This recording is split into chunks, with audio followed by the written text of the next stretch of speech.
Welcome to the next episode of the CAPB podcast. For this episode, we have Callum Tipton, who is the founder of Mentribe, a veteran of the Royal Artillery after serving 13 years. Good evening, Callum. Good evening. Good evening, mate. How are you? Not too bad, mate. How are you? Yeah, can't complain. It's all good. You two are both based in North Wales. You're not going to start like wind talking and that, are you? Like pulling out the old Let a smoke beacon for you now, mate. So if you can get one. Yeah, I know. I'll have a look. I'll have a look now. Yeah. Like fire signals. Thanks, mate. Yeah. I think being in North Wales is important because I think it's an important part of Mentribe, which I cannot wait to get on to talking about, mate. But let's first of all, Cal, you served for 13 years in the Royal Artillery. You were 2-9 Commando. Yeah. It's important that we get that in. Yeah. If you're... Get it in there. What are the highlights of your career, mate? Right. So I joined the army straight from school. So I literally didn't know anything else. It was just like, don't know how I ended up joining the army. It was one of those things we just did. I think me and my two best mates in school decided in a French lesson one day we were going to join the army because there was fuck all around North Wales. Joined at 16, and then I think like the immediate thing that I fell in love with in the military was the brotherhood, and just having that bond that you form throughout your career. And I think, when I look back on my military career, that is the highlight, and that's something that I missed when I left massively, which obviously we'll come on to talk about. But that is like the core reason I set up Mentribe. But yeah, sort of passing the commander course when I was 17. Again, that sole memory is just about the brotherhood of going through that gopping course together, getting thrashed, and then achieving it together and having that like them highs and them lows experiencing together. And probably being posted up here to North Wales to where obviously I'm from, to CAPB to become an adventure training instructor, learning all things about the outdoors, and then sort of realising then that I was struggling with my mind, but how much the mountains and the outdoors really did help me in that little period. And I've got to sort of shout out to the Sergeant Major I had at the time in Plymouth, Cy Clapham. He definitely identified that, and he knew that I was struggling, and he steered me towards that direction, which was something that I'd really never really thought about. Did that like a year and a half or 2 years that I spent up here. It fucking changed me as a person, where I could actually realise I can just go outside and I can be calm in my mind, and it was honestly mind blowing. Which again we'll come to talk about after when I did why I set up Mentribe.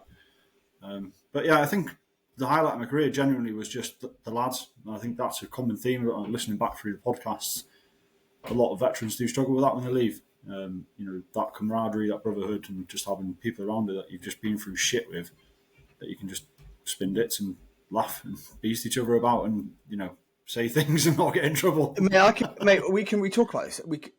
I can relate so much to that. And Thurk and Paul, we both, I think all three of us actually, she said it, joined the army at 16. I was at the time, I was living in Prestatyn, at Prestatyn High School. I finished GCSEs, and at 16, out of a really fluke, to be honest, you just find yourself in the military. And, it was like, there isn't a lot going on in North Wales. There never is. And then all of a sudden you're in the army, real purpose, real good group of people doing cool stuff. And it's mad because I definitely never had that at home. I played a lot of football growing up, and that part of being part of a team was really important. But back then, I joined in 1998. It was like there was no men's or under 18s football. So I'd be part of a team, under 16s.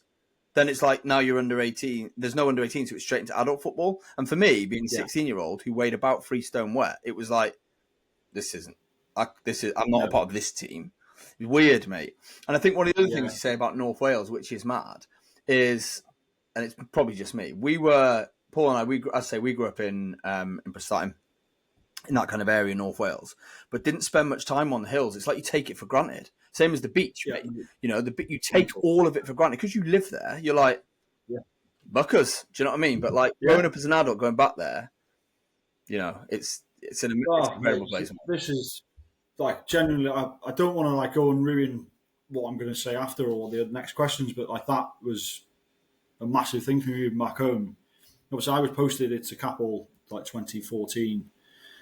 towards 15, and then I got pulled back into the military, which was fucking shit, to be honest. Going back, becoming basically a civvy for 2 years, doing all this class stuff and working from recruits through to like colonels and above, and just being treated like a normal human being, and then going back into sort of the Green Army. It was like I should never have done it. I should have left at that point because I was sort of, I'll say or unconditioned at that point, and then I went back in and I was like, holy fuck, this is mad, yeah.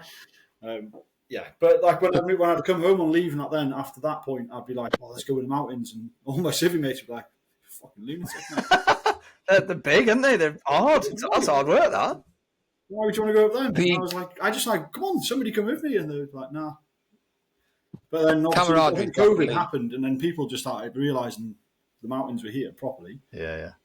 Even after I moved home in 2020, after I got MD'd in 2020 or 2020, and I came back, still local people wouldn't be going up the mountains.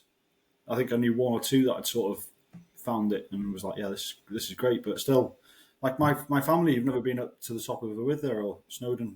Same, mate. Don't get started on a debate. But yeah, like it's just mind blowing, mate. The camaraderie, yeah, definitely. It's that's probably one of the reasons I absolutely love doing these podcasts. Right, is because I get back in touch with squaddy me.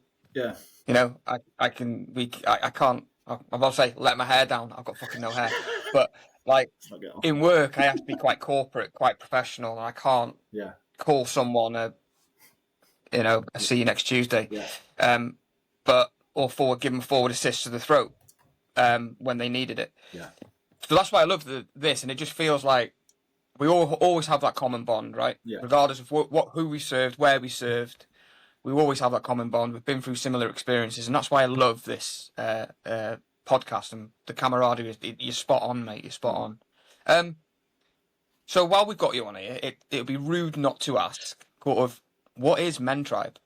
All right, so Mentribe is a men's mental health group, essentially, and we use the outdoors to help men. It's also got a massive veteran sort of input, whereas myself, the other two directors, so I'm the founder, and obviously it's a community interest company, so we have to have two directors in as well to make sure it's not like corrupt and I'm just taking all the money and running to Barbados.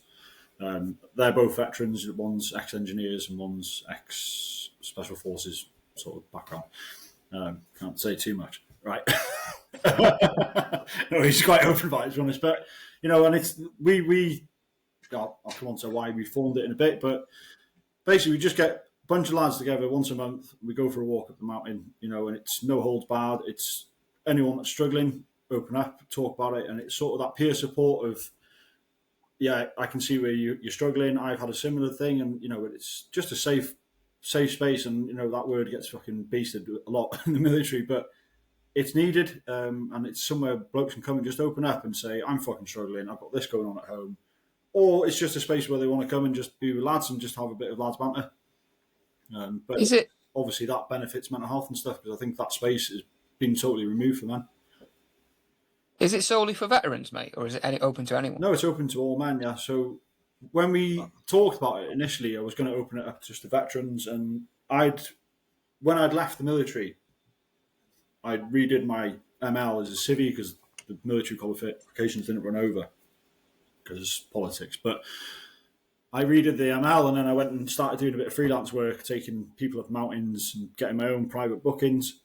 But what I was finding is that like people that were coming on the walks were all just opening up about the mental health naturally, because you walk in, and it was obviously I wasn't just taking men, it was women, and everyone was just, the conversation always came back to, this is nice, because you're obviously naturally releasing the endorphins as you walk, and that shoulder to shoulder effect where you're not like eyeballing somebody, and people just open up.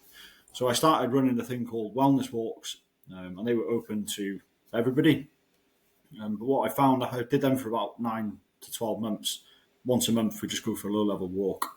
And I sat down after 9 months, and it just wasn't working. It wasn't really giving me that fire in the stomach sort of thing.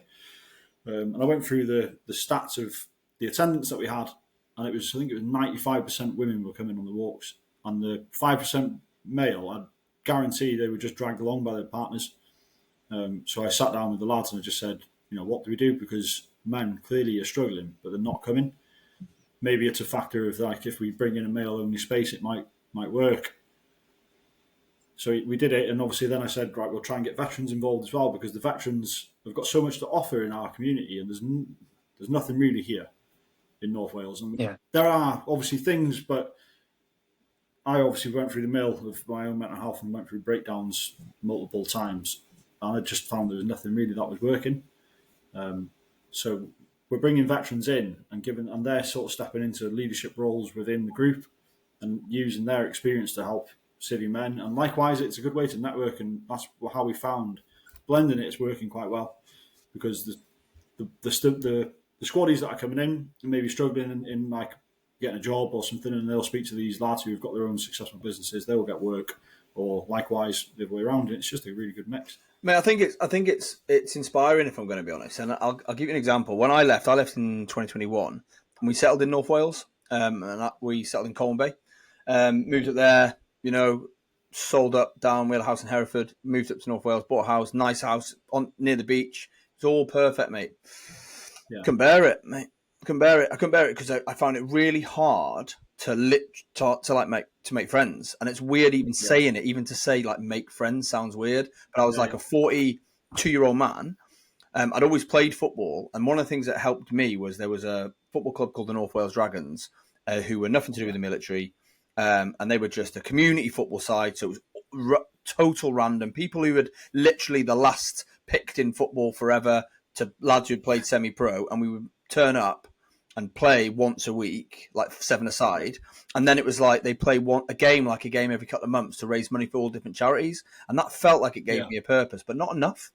Not enough because, again, I'm in my 40s. Some of those lads are in their 20s. So I'm not going to pick up a phone and say, oh, should we go for a pint?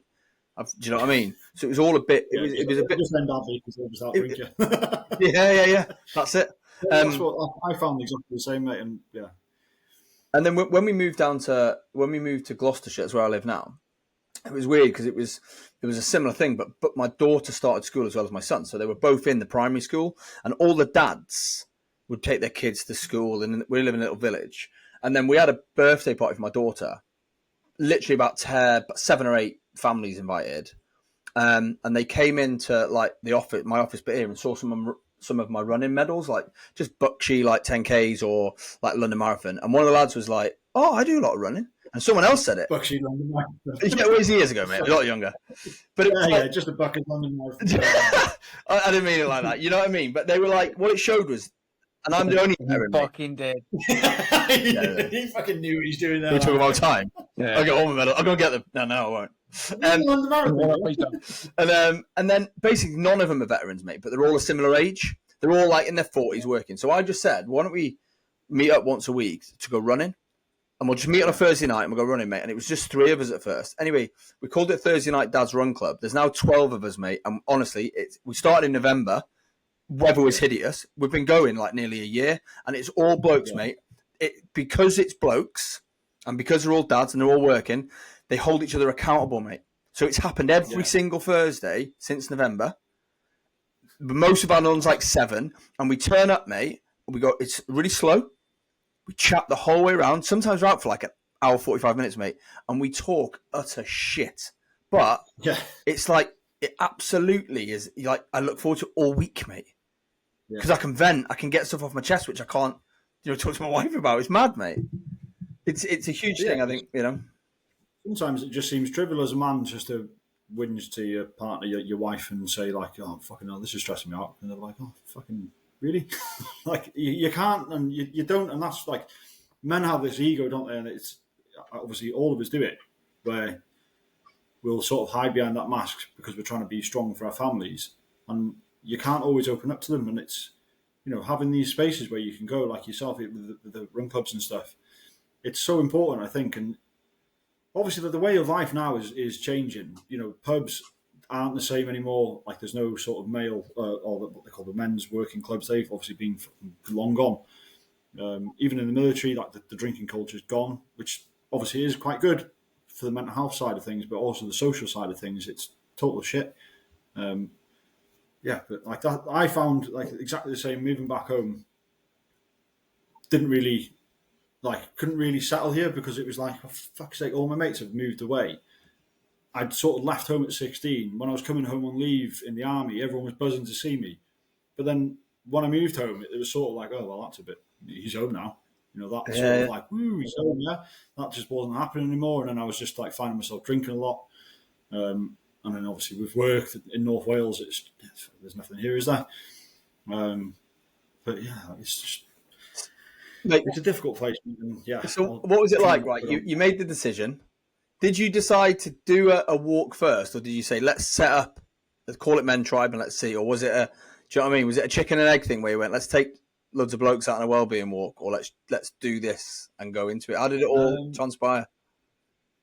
No, so I think the last sort of wellness walk I did was, what year are we in? 2025 now, yeah. So 2024 October is when I launched it on social media, and we did our first walk in November. But the January, I'd sat down with Johnny and Christy. We went indoor rock climbing, and Johnny does this coffee thing, so he's got the coffee machine, portable espresso machine. So we were trialing that and just trying to get some photos for content for him and that. And then I said to them, like, I want to set this thing up for men or veterans, and they were like, yeah, sounds good. And then I literally sat on the idea for 9 months, and it wasn't sat on it. I was toying with it and seeing what I could do. I knew how it could be because I didn't want to set up like a charity because it was just an admin clusterfuck, and I have no idea. Like, I'm not an admin person. And then I thought, right, maybe do it as a private company, but then I thought that's a bit like shit because people just think I'm just making money. So then a CIC is sort of a stopgap between a charity and a limited company. Any profit that you make goes straight back into the community. It's a community interest company, yeah. So anything that you do or make money from goes back into events and stuff like that for the lads, or anything to benefit the local community. So yeah, it took a long time to sort of get that shit in place, and I wanted to have a solid foundation. And then I think I launched it on Mental Health Week, or yeah, it wasn't Men's Mental Health Day last year. I can't remember, October time. And pushed it out, and then I said, right, let's walk. And then I was like, fucking hell, who are we going to get on this walk? Who's going to come? And I think the first walk, I said to the lads, 20 blokes is the target for the first year. And then the first walk we did, I didn't have 20 blokes, that would be pretty cool, but I had 4 or 5 blokes turn up, 2 of my brother-in-laws, my brother-in-law's brother-in-law, so he's like wife's brother, and a lad that I dragged along from work, and one of the other directors, so there was 5 of us, and I was like, right, this is a shit show. But actually the walk was amazing, the stuff that we spoke about, like with my brother-in-laws, is stuff that I'd never even have known about them. So yeah, I was like, right, the principle's there and it works. Just need blokes to turn up now. And then I think, yeah, the next walk we had 15 blokes turn up, and then the walk after that we had 35 blokes turn up. Fucking hell, man. And they were all like different blokes. And obviously it's not just mountain walks. It's at that point then we were sort of dipping every other month. We do a low level walk with a bit of bushcraft, or get a fire pit going, go for a cold water swim, and then get around the fire pit, have bacon butties and just spin dits. But there's always a walk. And obviously the reason for the walk is because people will open up. But the lower level walks, people don't open up so much. But, you get on a mountain for 6 hours, 7 hours, and see if anyone can hold their mouth, or hold their tongue for that long. Carl, it's class, mate. And it is a weird thing, isn't it? Because if you were to set up Mentribe as a group where people turn up in a community centre, sit in a circle and talk, I imagine it'd still be you and your brother-in-laws, mate. And I think the thing is, when you put a bit of activity into it, like you said, and you make it a bit arduous, and you put people, like going up mountains in a Liddy is hard. Walking up big hills is hard. Running is hard. I don't care what anyone says, it just is. But as soon as you put people in that position and it's hard for everybody, you're like, fucking hell, this is hard. And then you start talking about stuff. Do you know what I mean? Because you just open up. It is crazy, mate. It is absolutely crazy. You have to take your mind off the sort of the pain, if you will, like walking up a hill. It's not nice. So if you start talking, you start taking your mind off it. And yeah, it's like we use an analogy of life when we go up the mountain. So I always open it up and I'll say to the lads, like, it sounds so cheesy, but like mental health and the battles that you have, the highs and the lows of So I've got like complex PTSD and depression, and I still suffer massively with it. But what I do now is I recognise when I'm going to be on a high, when I'm going to be on a low, and that's the analogy I use for the mountains with the lads. It's like we can look up at that mountain and think, "Fucking hell, there's a lot of uphill to go," but you just sort of take it step by step, and you get up to the summit, and you turn around, and you look back, and you go, "Oh, I did that," and then you can enjoy the summit and be like, "Oh, this is cool." And then you go down, and you're like, "Well, you've got to go back up." And when we do the Welsh 3000s, that was like the perfect analogy of going up and down.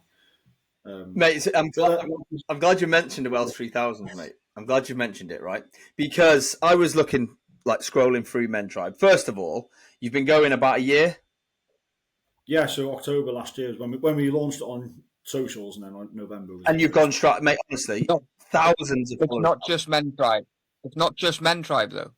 It's award-winning Mentribe. Yeah, we'll take that. Yeah. But when I was looking through, mate, it kind of blew my mind. So I remember when you were starting, and I followed you, but kind of from afar, and it was like great. And I was thinking, if I'm in North Wales, I just think to myself, wish you was around like fucking 3 years ago. I would have been right into this. So follow, and then it was like followed you closer.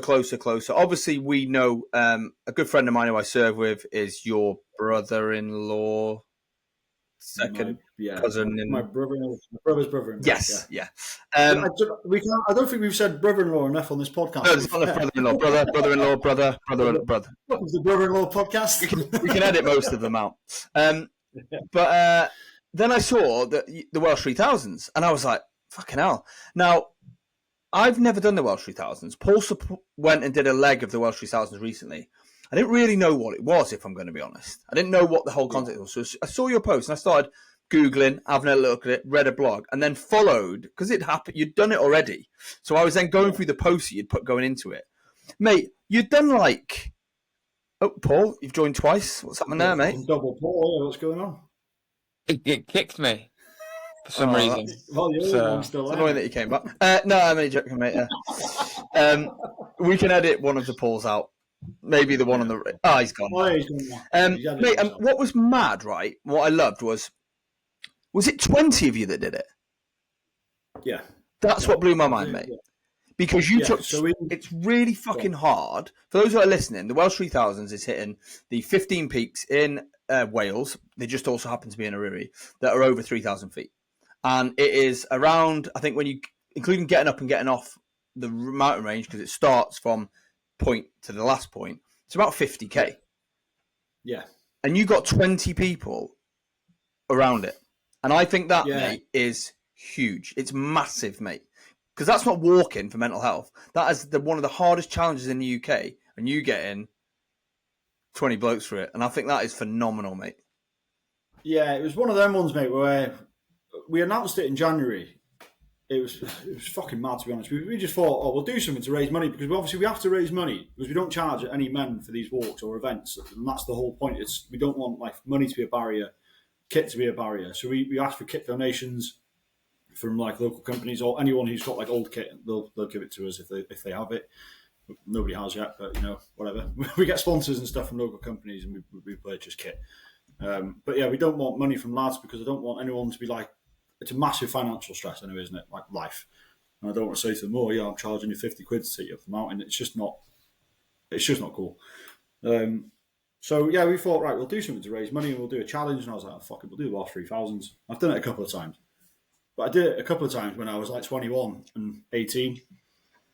I'm obviously not that. So luckily, my brother-in-law, fucking hell, there's another buzzword. Right, so... my brother-in-law is a personal trainer. So he put a training program together for the lads, and we were like, we'll put it out there, see who actually wants to come. And I think we had 30 lads put their names down for it. And we were like, fucking hell. And all we did was ask them to raise £100 each. So if you were to pay as a private company, or if you were to pay a private company to do it, I think you're looking at £375 upwards to just get them to guide you. So I was like, right, £100, get them to get sponsored, right? Sound easy. And then on the day, we did have. We started with 21. So one of the lads who was one of the veterans lads, he just got in the bus in the morning and was like, "I'm just going to do the first leg with you." I was like, "Right, mate, Mate, fucking what a bloke, yeah. He was like, oh, yeah, I was on the piss till about 2 a.m. This is now 5 a.m. I was like, fuck it out. But he's like a gleaming bloke, mate, and I'd no like qualms about him doing it. Yeah, so we had 20 blokes overall.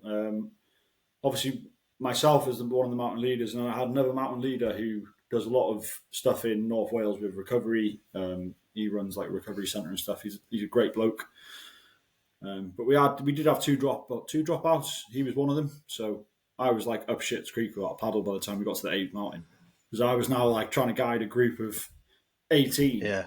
But like obviously there was Johnny, who's obviously the ex-SF lad, who's quite competent in the hills, and I'm not going to. But he became like my second man. But the other ML, I do have to say, he took an injured lad off the mountain, and then we were supposed to meet him at one of the leg checkpoints, but he just fucking rolled his ankle or something. Came up with a classic excuse. Yeah, I think it's. No, he couldn't go on, and then it was probably one of the most stinking things I've ever done, because it was summer solstice, June 21st. We started off in gleaming sunrise, like picturesque, amazing. Going over Crib Gorge, and there was a bit of spicy wind, so it was enough to make you sort of like know that you know one fucking wrong step and you fucked it. But I'm obviously like looking at a group ahead of me going, oh my fuck. Mentribe won't exist much longer if they die. Like, this is like, we're like one step away from a disaster. Smashed the first leg, no dramas. The second leg obviously starts off on a stinking ascent. And you could see a lot of the lads then were like digging deep. And I was like, ooh, this is going to be a long day. But it was hot. It was like a heat wave on the second leg, the start of the second leg. As soon as we got to the first summit on the second leg, the wind, I'm not even joking, came in upwards, and the rain came in upwards. Like, lads were fucking piss wrapped. They were in shorts because it was red as going up. And then they were like donning all the waterproofs, and I was like, yeah, this is fucking stinking. And then started going off. They were like fully waterproofed up. Like, I think, but it's huge, mate, because this is the other thing about bringing people together, right? To do a bit of fizz and do walking and stuff is one thing. But like I said, mate, and I will say it again, it's a huge testament to you and the team at Mentribe to even put people in that position to do it, to achieve such a significant challenge. And I think it's brilliant, mate, because like we said before, and like you mentioned earlier about in your military career, it's the hard times that bring us together. It's the difficulties that bring us together. And those 19 lads or 20 lads who started and finished the Mentribe, Welsh 3000s, they'll always have that, mate. They'll be talking about that forever, mate. Yeah, and we wanted to give them that experience as well. Do you know what I mean? Like, when we sat down, we were like, well, what did we enjoy? We enjoyed the fucking stinking fizz and doing the gopping challenges. And, when we finished it and I turned around in the minibus and I said to them, lads, like, that was genuinely one of the hardest things I think I've ever done because of the conditions of the weather. I'm like, you should all be proud of yourselves. And they were all just looking at me like, we fucking hate you, mate. What did you make us do that? Coming back. So then, like 6-7 hours later, they'd gone home and they were fucking licked. But then they'd gone home and had a bit of a sleep and stuff. And all them like endorphins of obviously the pain and everything was just flushing over them. And they were just like flat out messaging me like, that is genuinely the best thing we've ever done. Now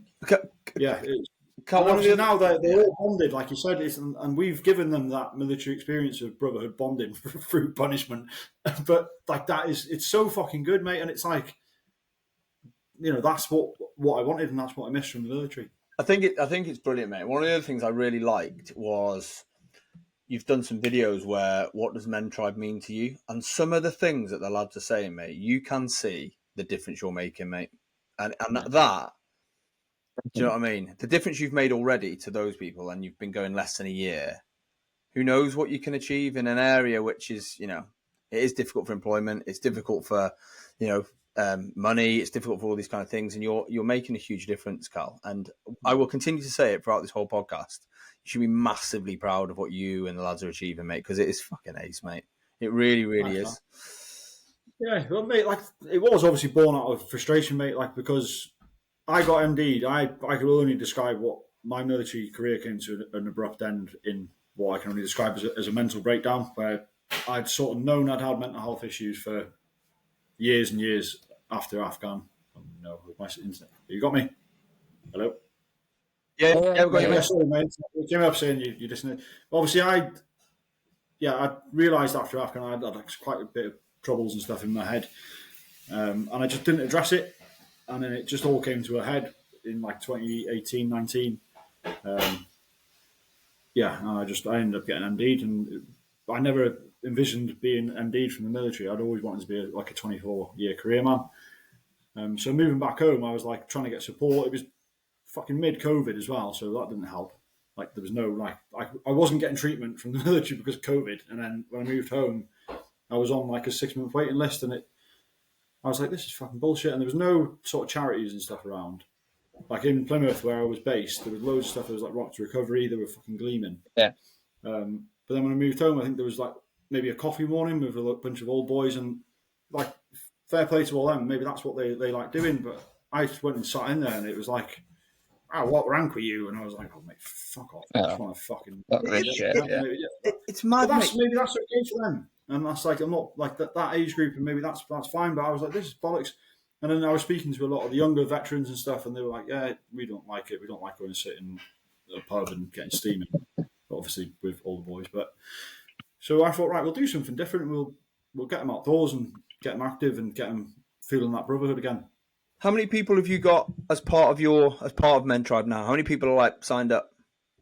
I think the last count I did was about 150 something. Mate, that is incredible. I think 70 something of them are veterans. So it's nearly a 50-50 split of veterans and civvies. Carl, honestly, I think it's mega, and I think what's also great is I know you're expanding and doing different things. I've seen Mentribe FC, football once a week, getting the lads together to play 5-a-side, 7-a-side. I think that's ace, mate. Talking about like yourself, you left the army, you did some stuff. What have you learned, or what lessons have you learned from setting up your CIC, from setting up like Mentribe and all the things you've done in that short period from when you set up in October to now? What are some of the lessons that you've learned about setting something up like this? If someone was to maybe do something in their own area. I think as a founder, from the lessons, my personal lessons of what I've learned, mate, is just to fucking ride the highs and the lows, mate. We've had some incredible highs, like winning that award, in the Welsh Veterans Award for Health and Wellbeing. We got gold, and we'd been going for 7 months. And mate, we just didn't expect that. Like, one bit, we went down there for a jolly. We had a full table. It was class. So when they announced it, I was like, "Fuck me, mate!" And like, obviously, Paul, I think you were there. You would have seen the reaction we had. I was there. Yeah, I was there, mate. Yeah, it was completely like unexpected. But like the highs of that, the loudest cheer of the evening, though, mate. It was. You did the loudest cheer of the fucking evening. Oh, yeah, we had a fucking bunch of drunken blokes on the table. But yeah, so the week before that, we'd done the Welsh 3000, so that was a massive high, and then another massive high, and then July was a fucking crash there. And for me, I was like, properly just fucked it, and I was like, oh shit.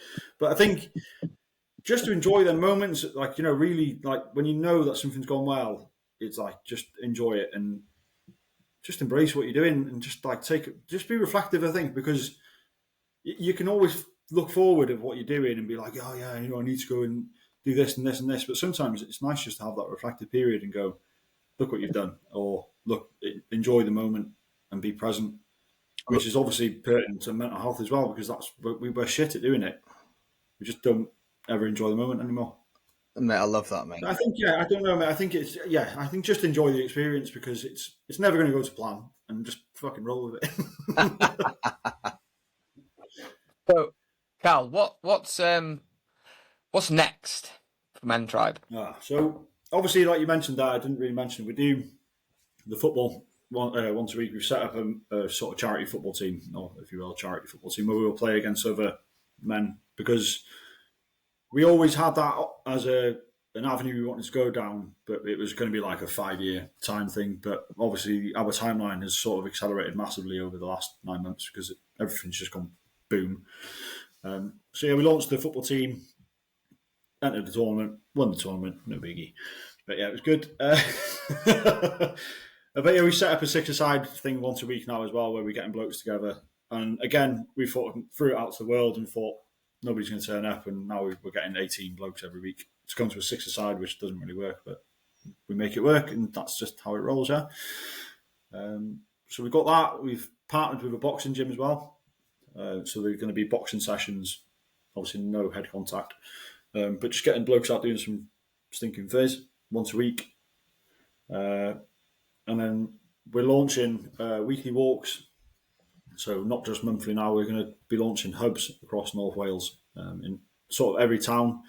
We're going to be trying to recruit sort of walk leaders in where they'll come to us on a walk and we'll train them and teach them the risk assessment side of it, how to look after the group.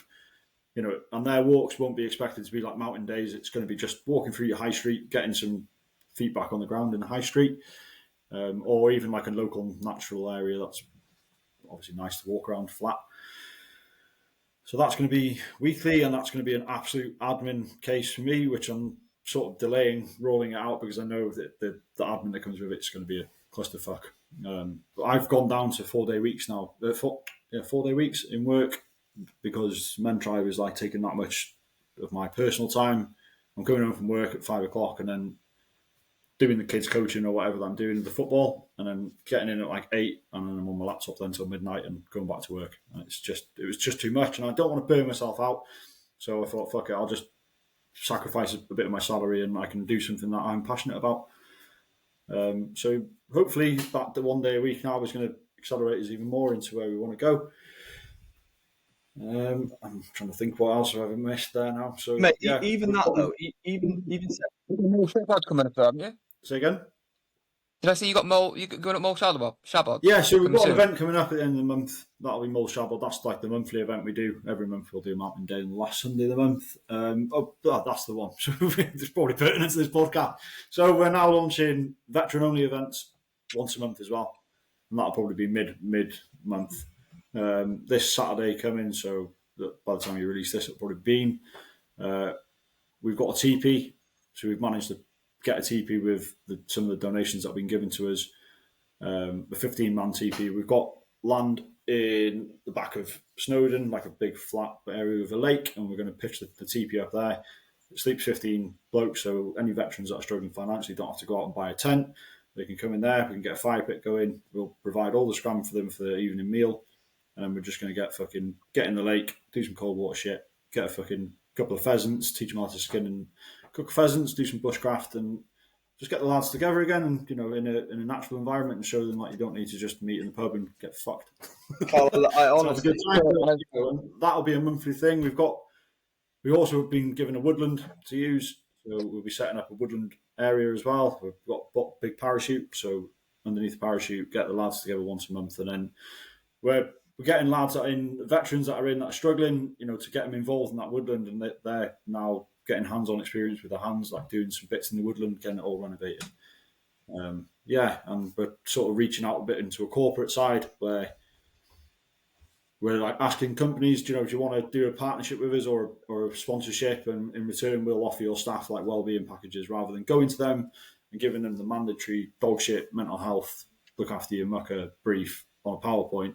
We're going to get them to come to us and take them up mountains and get them in the bushcraft areas and doing stuff like that. So hopefully that's a way of bringing an income, so then we can keep providing all this stuff for free. I think honestly, mate, it's absolutely brilliant, mate. And I think to go from well-being walks with 5 of you, and within 9 months have land, a woodland, a football team, achieve the Welsh 3000s and have 170 people signed on. It is nothing short of incredible, mate. Like really incredible. I mean, and I think Paul, if you don't, I don't know if you remember, Paul, but my speech and lack of speech that I gave. I do remember, because I remember speaking to you on the evening, and you said to me, and I hope you don't mind me saying this, you were like, I had a sort of speech, but I nearly fucking bawled my eyes out. Yeah. You were like, it was great. It was well worth it. It was well earned. So what happened is, I sort of semi-prepped something because I don't like just covering everything, honest. Of course. But when they announced it, and then I stood up there and I said, is anyone here from North Wales? And there was no one. And it fucking broke me, and I was like, right. I think I said, well, that just fucking speaks volumes. Obviously, you, Paul, don't get me wrong. I couldn't hear you going, hear me, at the back. I didn't put his pint glass or whatever. I'm here. Like Tom Thumb. I couldn't hear anyone say yes back, and it was like, fuck, it just went quiet. And I was like, Jen, what the fuck? Like, there's so much support for veterans, maybe in the South. There's just so much in England. And what I found when I left, there was nothing really in North Wales, and it's such an underinvested area. What I find, and you say like, yeah, it's an amazing achievement, but I think it just speaks volumes of the demand for what we're doing, and it honestly fucking lights a fire in my belly. Fire in my belly, but yeah, cut that out. Mate, I think your humility, you are incredibly humble, Cal. And again, I think it's been absolutely needed. When you're talking about hubs and volunteers in wider reaching villages in Wales, I know a guy who knows a place quite well. I mean, he's quite short, he doesn't have much hair, but it's not flat here, mate. It doesn't need to be flat, mate. It doesn't need to be flat, mate. But honestly, I think that level. I'll be speaking to you, Carl. After this, I'll be speaking to you, mate. I think it's right. I think having Mentribe based out of one place, you're right. There's going to be a finite amount of people you can help. I think, but scaling it and having these hubs where they're supported and they can do stuff under the Mentribe banner and create those communities in these smaller villages, even if it is groups of 4 and 5, is huge and it is needed because, like you said, mate, men's mental health is talked about a lot now, and finally it's like it's okay. But the suicide stats, even recently, again, even in the last week, another, if he's serving, actually killed himself. Veterans kill themselves, men kill themselves, and I think a lot of them, they too many people kill themselves when sometimes it is just about talking and sometimes about getting things off your chest. And I think what you're providing with Mentribe is a real beacon of hope, I think, for a lot of people in North Wales. And I've seen that Ysbyty Gwynedd now refer people to you.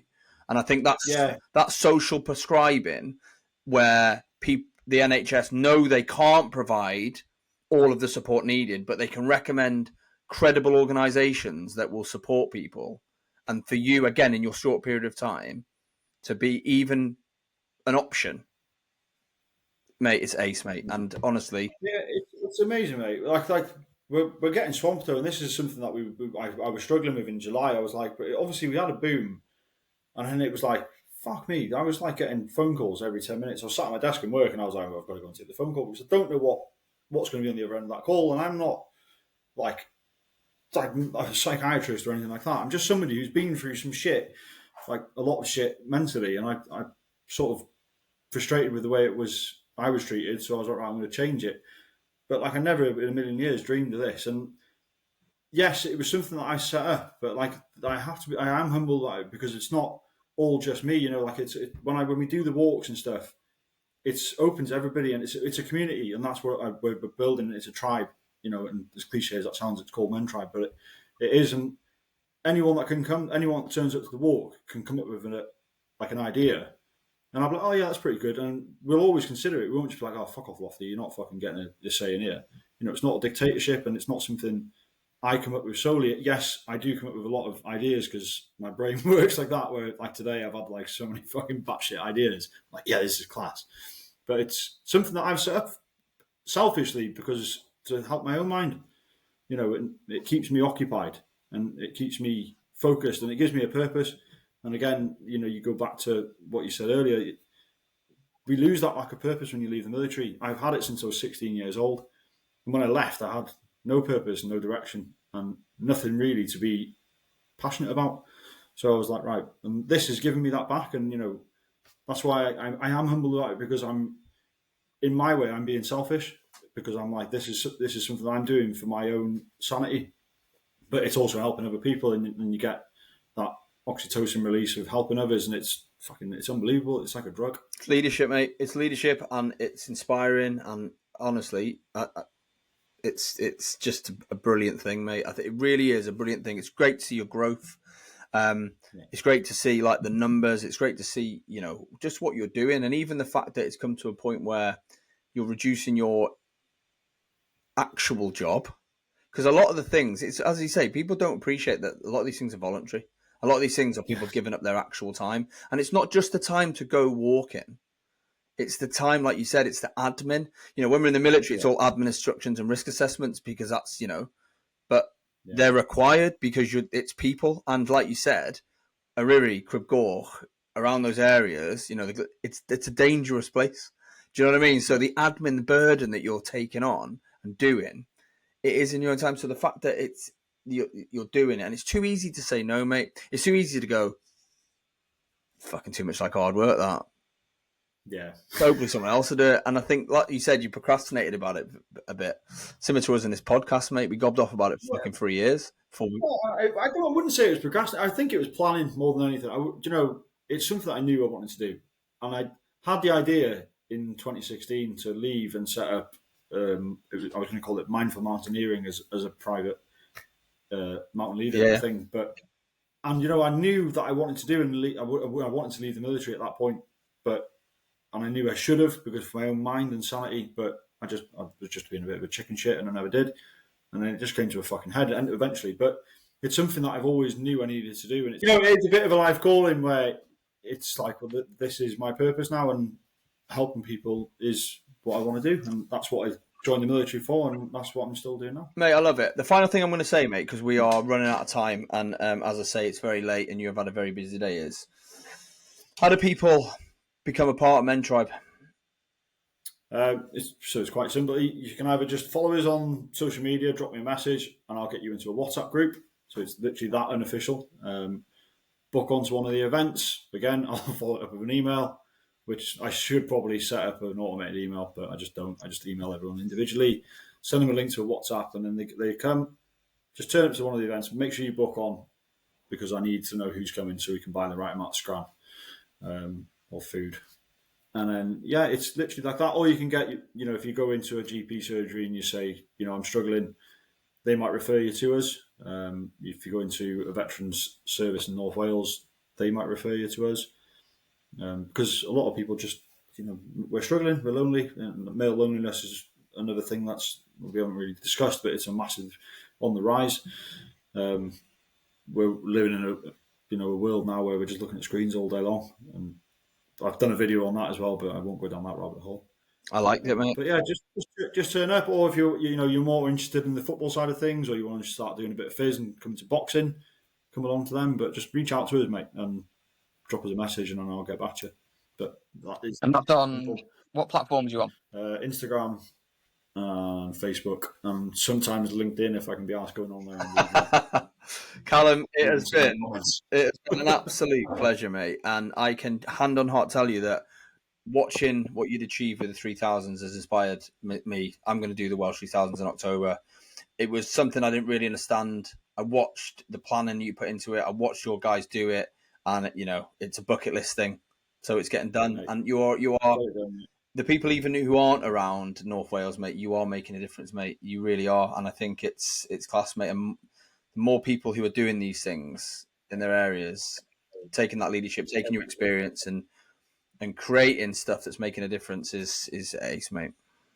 Yeah, man. I hope they do, mate. And I think that obviously, hopefully, a lot of veterans do listen to this, and if they are struggling, and you've got a lot to offer, and veterans have so much to offer, and that's what I've learned. Fuck you, people do want to listen to you, and they do want to hear about what you'd call as shit dits, because they're not shit dits. That's lived experience that most of the fucking population in the UK have never done, or lived, or seen, and probably never dreamt of doing, or seeing. So, get out there and put yourself out there, because you've got a lot to offer. And hopefully, like that will inspire somebody. And if it doesn't, well, then whatever. But, we have got things to offer to people, and you should be quite proud of yourselves if you're listening. Do something with it. Callum, thank you so much, mate. Can't wait to release all the best of Mentribe. Take care, mate. Thank you, lads. Take care, buddy.